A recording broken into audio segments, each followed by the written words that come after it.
কিরে তুই বৃষ্টির ভিতর কই গেছিলি? সাথী নাও নাই? বরকবার বেশাল গেছিলাম। ভোর কই বেসারে গেছো এই বৃষ্টি বাদলের মধ্যে সাথী বৃষ্টি নাও? আসলে তো ওই সময়- আদি মরাদারা মাছ কেমন কি অবস্থা? মরাদার মাছ। আবার মাছ হালাইও দিয়ে কয় মরাদার মাছ। আরে বেটা একটা পড়ছে দেখলাম একটু কেমন কি অবস্থা। হ্যাঁ, এই তো মাছও তো খারাপ না। সব মরে নাই তো। এই যে বড় ছোট মিলে আছে বুঝছেন? হ্যাঁ তাই এখন এই মাছ কি করবি? সাদা ভাত দিয়ে জাল চাল ভুনা। হ্যাঁ খারাপ হইবে না বেটা। এই কাদা বর্ষার ভিতর তুই না গেলে হইতে এই বৃষ্টি বাদলের মধ্যে ভিজে ফুটে তারপর জ্বর জারি আইলে বা কি অবস্থা হইবে? আস্তে আস্তে একটু না তো যে পিস না। আজ তো সাজিয়ে দিবি। আরে আস্তে খাইছে আস্তে দিছেন। আমরা আসা তো এই যে মানুষের বিষ টিস খাইয়ে লাইবেন দেখছেন এই যে আয় সাথী চলে আয়।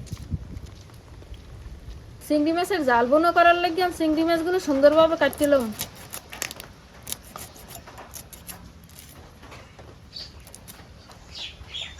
মাছটা ধোয়া করা হয়ে গেছে, আমি জাল জাল বোনা করে নিম। তেল অল্প হলুদ দিয়ে দিম, লবণ, এখন দিয়ে দিব নারিকেল কোড়া নিয়ে পেস্ট কুচি,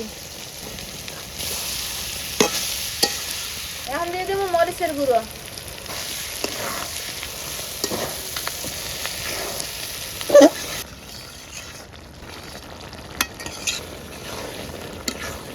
চিংড়ি মাছের জাল মারা বোনো হয়ে গেছে, এবার উড়েই খেলাম।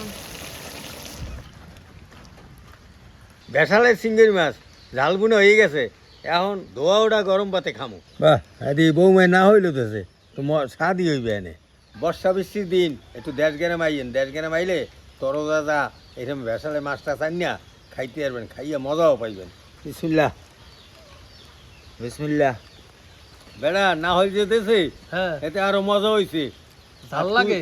ঝালও লাগে। এর আগে তো চিংড়ি মাছ বোনা খাইছেন, আর আজগো চিংড়ি মাছ বোনা এর মধ্যে কোনটা ভালো লাগে? আরে আইজো চিংড়ি মাছই মজা লাগে বেটা।